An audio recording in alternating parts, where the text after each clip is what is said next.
ಮನೋವಿಹಾರಿಣಿ.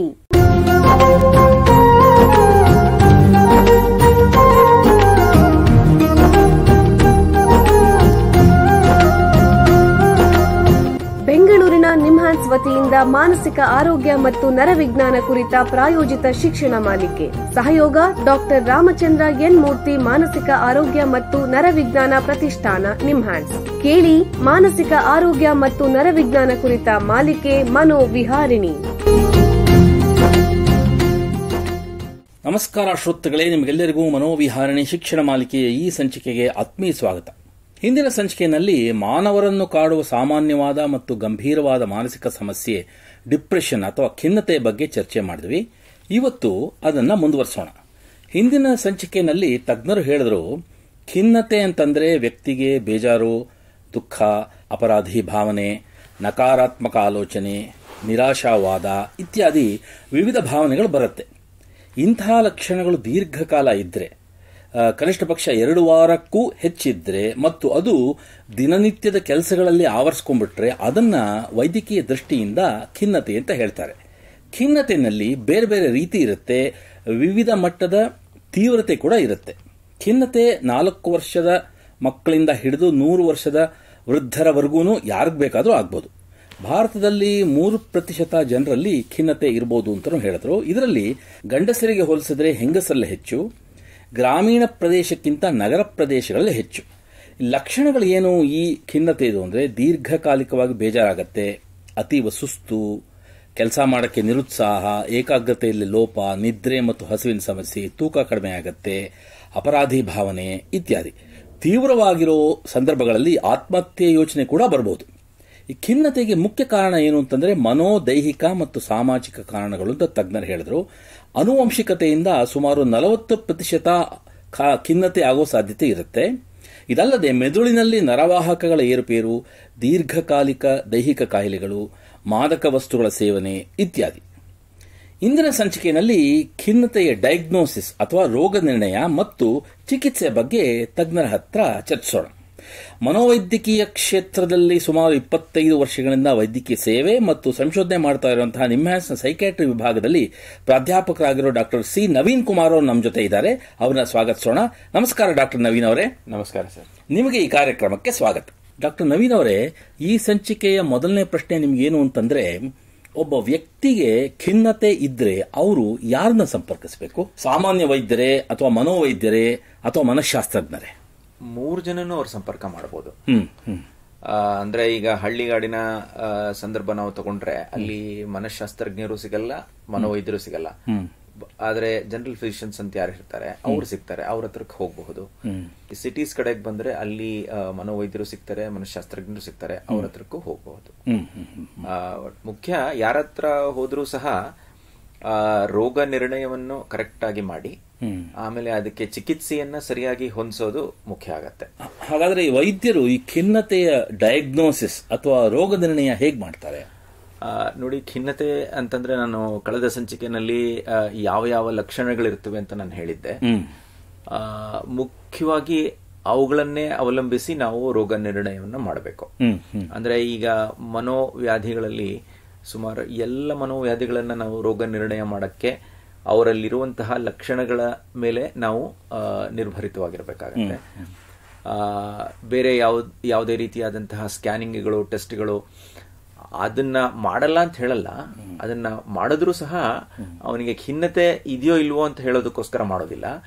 ಖಿನ್ನತೆಗೆ ಏನೇನು ಪಾಲುದಾರಿಕೆ ಕೊಡ್ತಾ ಇದೆ ಅದನ್ನ ರೂಲ್ ಔಟ್ ಮಾಡಕ್ಕೆ ನಾವು ಈ ಟೆಸ್ಟ್ಗಳನ್ನ ಮಾಡ್ತೇವೆ. ಉದಾಹರಣೆಗೆ ಕೆಲವು ವ್ಯಕ್ತಿಗಳಿಗೆ ಥೈರಾಯ್ಡ್ ನ ಸಮಸ್ಯೆ ಇರಬಹುದು. ಆ ಥೈರಾಯ್ಡ್ ನ ಸಮಸ್ಯೆಯಿಂದ ಡಿಪ್ರೆಷನ್ ಬಂದಿರಬಹುದು ಅವನಿಗೆ. ಸೊ ಅವನಿಗೆ ಡಿಪ್ರೆಷನ್ ಇದೆಯೋ ಇಲ್ವೋ ಅಂತ ನೋಡೋಕೆ ಥೈರಾಯ್ಡ್ ಟೆಸ್ಟ್ ಮಾಡಲ್ಲ ನಾವು. ಥೈರಾಯ್ಡ್ ಕಾಯಿಲೆ ಇದೆಯಾ ಇಲ್ವಾ ಅಂತ ಹೇಳೋದಕ್ಕೆ ನಾವು ಆ ಟೆಸ್ಟ್ ಗಳನ್ನ ಅಂದ್ರೆ ಡಿಪ್ರೆಷನ್ ಇದೆಯೋ ಇಲ್ವೋ ಅಂತ ಹೇಳೋದಕ್ಕೆ ನಮಗೆ ಪಟ್ಟಿ ಸಾಕು. ಬಟ್ ಅದಕ್ಕೆ ಕಾರಣೀಭೂತ ಯಾವ್ದಾದ್ರು ಇರುತ್ತೆ ಅದನ್ನ ರೂಲ್ ಔಟ್ ಮಾಡೋದಕ್ಕೆ ಈ ತರ ಟೆಸ್ಟ್ ಗಳನ್ನ, ಕೆಲವೊಂದ್ಸಲ ಮೆದುಳಿನಲ್ಲಿ ಯಾವ್ದೋ ಒಂದು ಗಡ್ಡೆ ಇರಬಹುದು, ಅದರಿಂದ ಖಿನ್ನತೆಯ ಲಕ್ಷಣಗಳು ಬರಬಹುದು ಎಷ್ಟೋ ಜನಕ್ಕೆ. ಆ ಮೆದುಳಿನಲ್ಲಿ ಏನಾದ್ರೂ ತೊಂದರೆಗಳಿದೆಯಾ ಇಲ್ವಾ, ಅದರಿಂದ ಡಿಪ್ರೆಷನ್ ಬರ್ತಾ ಇದೆಯಾ ಇಲ್ವಾ ಅಂತ ಹೇಳಕ್ಕೆ ನಾವು ಟೆಸ್ಟ್ಗಳನ್ನು ಮಾಡ್ತೀವಿ ವಿನಃ ಅವನಿಗೆ ಖಿನ್ನತೆ ಇದೆಯೋ ಇಲ್ವೋ ಅಂತ ಹೇಳಕ್ಕೆ ಟೆಸ್ಟ್ಗಳ ಅವಶ್ಯಕತೆ ಇರೋದಿಲ್ಲ. ಅಂದ್ರೆ ಮುಖ್ಯವಾಗಿ ವೈದ್ಯಕೀಯ ಪರೀಕ್ಷೆ ಮಾಡಿ ಅದಕ್ಕೆ ಪೂರಕವಾಗಿ ಬೇಕಾಗಿರೋ ಕೆಲವು ನಿರ್ದಿಷ್ಟ ಪರೀಕ್ಷೆಗಳು, ಸ್ಕ್ಯಾನಿಂಗ್ ಅಂತ ನೀವು ಮಾಡ್ತೀವಿ. ಸ್ಕ್ಯಾನಿಂಗು, ಬ್ಲಡ್ ಟೆಸ್ಟ್ ಏನೇ ಇರಬಹುದು ಅದೆಲ್ಲ ಮಾಡಬಹುದು. ಅಂದ್ರೆ ಇವಾಗ ಖಿನ್ನತೆ ಒಬ್ಬರಿಗಿದೆ ಅಂತ ಖಚಿತ ಆಯ್ತು ಅನ್ಕೊಳ್ಳಿ, ಇದಕ್ಕೆ ಮುಖ್ಯ ಚಿಕಿತ್ಸೆ ಏನು? ನೋಡಿ, ನಾನು ಲಾಸ್ಟ್ ಎಪಿಸೋಡ್ ಅಥವಾ ಕಳೆದ ಸಂಚಿಕೆಯಲ್ಲೂ ಹೇಳಿದ್ದೆ, ನಾನು ಬೇರೆ ಬೇರೆ ಇದ್ದಂತ ಲೇಯರ್ಸ್ ಅಲ್ಲಿ ಇರುತ್ತೆ, ಬೇರೆ ಬೇರೆ ಆದಂತಹ ಸಿವಿಯರಿಟಿ, ಬೇರೆ ಬೇರೆ ಆದಂತಹ ತೀವ್ರತೆ ನಾನು ಹೇಳಿದೆ. ಡಿಪೆಂಡಿಂಗ್ ಆನ್ ದಟ್ ನಾವು ಚಿಕಿತ್ಸೆನೂ ಸಹ ನಾವು ಯೋಚನೆ ಮಾಡಬೇಕಾಗತ್ತೆ. ಉದಾಹರಣೆಗೆ ಥೈರಾಯ್ಡ್ ಪ್ರಾಬ್ಲಮ್ ಇಂದ ಡಿಪ್ರೆಷನ್ ಬಂದಿದೆ, ಥೈರಾಯ್ಡ್ ಪ್ರಾಬ್ಲಮ್ಸ್ಗೆ ಫಸ್ಟ್ ಟ್ರೀಟ್ ಮಾಡಬೇಕು. ಅಥವಾ ಕೆಲವರಿಗೆ ರಕ್ತದ ಅಂಶನೇ ಕಡಿಮೆ ಇರುತ್ತೆ, ಅನಿಮಿಯಾ, ಅದರಿಂದನೂ ಸುಸ್ತಾಗುತ್ತೆ, ಅದರಿಂದ ಕೆಲವೊಂದ್ಸಲ ಡಿಪ್ರೆಷನ್ ನ ಸಮಸ್ಯೆಗಳು ಬರಬಹುದು. ಅದಿದ್ರೆ ಅನಿಮಿಯಾಕ್ಕೆ ಫಸ್ಟ್ ಟ್ರೀಟ್ಮೆಂಟ್ ಮಾಡಬೇಕಾಗತ್ತೆ. ಅಥವಾ ಮೆದುಳಿನ ಬೇರೆ ಏನೋ ಎಂಡೋಕ್ರೈನ್ ಸಮಸ್ಯೆ ಇರುತ್ತೆ ಅಂತ ಇಟ್ಕೊಳ್ಳಿ, ಅದನ್ನ ಕಂಡುಹಿಡಿದ್ರೆ ಅದನ್ನ ಟ್ರೀಟ್ಮೆಂಟ್ ಮಾಡಬೇಕು. ಬಟ್ ಇವೆಲ್ಲ ಪ್ರತಿಶಃ 100ರಲ್ಲಿ ಒಂದು 5-10% ಈ ತರ ಪ್ರಾಪರ್ ಮೆಡಿಕಲ್ ಕಾಸಸ್ ನಮಗೆ ಸಿಗಬಹುದು. ಮಿಕ್ಕ 95% ಕೇಸಸ್ ಏನಿದೆ ಅದಕ್ಕೆ ಡಿಪ್ರೆಷನ್ಗೆ ನಾವು ಚಿಕಿತ್ಸೆ 3 ತರಹ ಅಂತ ಹೇಳ್ಬೋದು. ಒಂದು ಔಷಧ ಅಂದ್ರೆ ಮಾತ್ರೆಗಳು ಅಂತ, ಮೆಡಿಕೇಶನ್ಸ್ ಅಂತ ನಾವು ಬ್ರಾಡ್ ಆಗಿ ಏನ್ ಹೇಳ್ತೀವಿ, ಅದು ಒಂದು.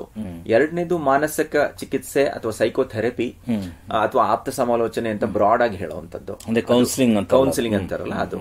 ಮೂರನೇದು ಜೀವನ ಶೈಲಿಯ ಬದಲಾವಣೆಗಳು. ನಾಲ್ಕನೇದು ನರಮಂಡಲದ ಅಥವಾ ಮೆದುಳಿನ ಒಂದು ಪ್ರಚೋದನೆ, ಬ್ರೈನ್ ಸ್ಟಿಮ್ಯುಲೇಷನ್ ಅಂತ ನಾವೇನ್ ಹೇಳ್ತೀವಿ. ಈ ರೀತಿಯಾಗಿ 4 ಬೇರೆ ಬೇರೆ ತರಹದ ಚಿಕಿತ್ಸೆಗಳು ನಮಗೆ ಲಭ್ಯ ಇದೆ. ಈಗ ಒಂದು ಸಣ್ಣ ವಿರಾಮ ತಗೋಣ, ನಂತರ ಖಿನ್ನತೆ, ಅದರ ರೋಗ ನಿರ್ಣಯ ಮತ್ತು ಚಿಕಿತ್ಸೆ ಬಗ್ಗೆ ಹೆಚ್ಚಿನ ಚರ್ಚೆಯನ್ನು ಮುಂದುವರಿಸೋಣ. ಬೆಂಗಳೂರಿನ ನಿಮ್ಹಾನ್ಸ್ ಮಾನಸಿಕ ಆರೋಗ್ಯ ಮತ್ತು ನರವಿಜ್ಞಾನ ಕ್ಷೇತ್ರದಲ್ಲಿ ಹೆಸರುವಾಸಿ. ಶ್ರೇಷ್ಠ ಮಟ್ಟದ ಔಷಧೋಪಚಾರ, ಸಂಶೋಧನೆ ಮತ್ತು ತರಬೇತಿ ಇವೇ ನಿಮ್ಹಾನ್ಸ್ನ ಪ್ರಮುಖ ಧ್ಯೇಯಗಳು. ದೇಶದ ವಿವಿಧ ಭಾಗಗಳಿಂದ ಬರುವ ಲಕ್ಷಾಂತರ ಜನರಿಗೆ ಚಿಕಿತ್ಸೆ ನೀಡುವ ನಿಮ್ಹಾನ್ಸ್ಗೆ ರಾಷ್ಟ್ರೀಯ ಪ್ರಾಮುಖ್ಯತಾ ಸಂಸ್ಥೆ ಎಂಬ ಗೌರವ. ಚಿಕಿತ್ಸೆ ಮತ್ತು ವೈದ್ಯಕೀಯ ಸೇವೆಗಳ ಜೊತೆಯಲ್ಲಿ ನರರೋಗ ಮತ್ತು ಮನೋವೈದ್ಯಕೀಯ ಪುನರ್ವಸತಿ ಸೇವೆಗಳು, ಸಮುದಾಯ ಮಟ್ಟದ ಆರೋಗ್ಯ ಕಾರ್ಯಕ್ರಮಗಳನ್ನು ನಡೆಸುವುದು ಹಾಗೂ ಜನಜಾಗೃತಿ ಮೂಡಿಸುವ ಕೆಲಸಗಳಲ್ಲಿ ಸಕ್ರಿಯವಾಗಿದೆ ನಿಮ್ಹಾನ್ಸ್. ಈ ನಿಟ್ಟಿನಲ್ಲಿ ಆಕಾಶವಾಣಿಯ ಶ್ರೋತೃಗಳಿಗೆ ನರಮಂಡಲ ಮತ್ತು ಮಾನಸಿಕ ಆರೋಗ್ಯದ ಬಗ್ಗೆ ಉಪಯುಕ್ತ ಮಾಹಿತಿ ನೀಡುವುದೇ ಡಾಕ್ಟರ್ ರಾಮಚಂದ್ರ ಎನ್ ಮೂರ್ತಿ ಮಾನಸಿಕ ಆರೋಗ್ಯ ಮತ್ತು ನರವಿಜ್ಞಾನ ಪ್ರತಿಷ್ಠಾನ ನಿಮ್ಹಾನ್ಸ್ನ ಸಹಯೋಗದೊಂದಿಗೆ ಮೂಡಿಬರುತ್ತಿರುವ ಈ ಮನೋವಿಹಾರಿಣಿ ಶಿಕ್ಷಣ ಮಾಲಿಕೆಯ ಮೂಲ ಉದ್ದೇಶ. ವಿರಾಮದ ನಂತರ ಮನೋವಿಹಾರಣಿಯ ಈ ಸಂಚಿಕೆಗೆ ನಿಮಗೆಲ್ಲರಿಗೂ ಮತ್ತೊಮ್ಮೆ ಸ್ವಾಗತ. ವಿರಾಮಕ್ಕೆ ಮುಂಚೆ ಡಿಪ್ರೆಷನ್ ಅಥವಾ ಖಿನ್ನತೆಯ ರೋಗ ನಿರ್ಣಯ ಮತ್ತು ಚಿಕಿತ್ಸೆಯ ಬಗ್ಗೆ ನಿಮ್ಹಾನ್ಸ್ ತಜ್ಞರಾದ ಡಾಕ್ಟರ್ ನವೀನ್ ಅವರ ಹತ್ರ ಮಾತಾಡ್ತಾ ಇದ್ವಿ. ಈಗ ಈ ಚರ್ಚೆಯನ್ನು ಮುಂದುವರಿಸೋಣ. ಡಾಕ್ಟ್ರೇ, ಈ ಖಿನ್ನತೆಗೆ ಯಾವ ರೀತಿ ಔಷಧಿಗಳಿವೆ, ಅವು ಪರಿಣಾಮಕಾರಿಯೇ? ದಯವಿಟ್ಟು ತಿಳಿಸಿ. ಬಹಳ ರೀತಿ ಔಷಧಿಗಳು ಇದಾವೆ. ಸುಮಾರು 60-70 ವರ್ಷಗಳಿಂದ ನಾವು ಅದನ್ನು ಉಪಯೋಗಿಸ್ತಾ ಬಂದಿದ್ದೀವಿ. ಮುಖ್ಯವಾಗಿ ವಿಂಗಡಣೆ ಮಾಡಬೇಕು ಅಂದ್ರೆ SSRIs ಅಥವಾ TCAs 2 ಮುಖ್ಯವಾಗಿ ವಿಭಾಗಗಳು. ಅಂದ್ರೆ ಸೆಲೆಕ್ಟಿವ್ ಸೆರೋಟೋನಿನ್ ರಿಅಪ್ಟೇಕ್ ಇನ್ಹಿಬಿಟರ್ಸ್, ಬಹಳ ಟೆಕ್ನಿಕಲ್ ಆಯ್ತು ಅನ್ಸುತ್ತೆ, but for the sake of completion ಹೇಳ್ತೀನಿ. ಇನ್ನೊಂದು ಟ್ರೈಸೈಕ್ಲಿಕ್ ಆಂಟಿಡಿಪ್ರೆಸೆಂಟ್ಸ್ ಅಂತ. ಅಂದ್ರೆ ಮಾತ್ರೆ ತರ ತಗೊಳ್ಬೇಕಾಗತ್ತೆ. ಒಂದು ಫಸ್ಟ್ ಎಪಿಸೋಡ್ ಡಿಪ್ರೆಷನ್ ಆಯ್ತು ಅಂತ ಇಟ್ಕೊಳ್ಳೋಣ, ಸಾಮಾನ್ಯಕ್ಕೆ 9 ತಿಂಗಳಿಂದ 1 ವರ್ಷದ ಕಾಲ ತಗೊಳ್ಬೇಕು ಔಷಧಗಳನ್ನ. ಅದು at least if it is a moderate or severe episode ಆಯ್ತು ಅಂತಂದ್ರೆ ತಗೊಳ್ಬೇಕಾಗತ್ತೆ. ಒಂದು ವರ್ಷದ ತನಕ ಮೆಡಿಸಿನ್ ತಗೊಳ್ಬೇಕಾಗತ್ತೆ. ಅದಾದ್ಮೇಲೆ ನಿಧಾನಕ್ಕೆ ನಾವು ಮಾತ್ರೆಗಳನ್ನ ಕಡಿಮೆ ಮಾಡಿ ನಿಲ್ಲಿಸುವಂತಹ ಒಂದು ಪ್ರಯತ್ನ. ಬಟ್ ಆ ಪ್ರಯತ್ನ 100 ಬಾರಿ ಸಫಲತೆ ಕಾಣುತ್ತೆ ಅಂತ ಹೇಳಕ್ ಬರಲ್ಲ.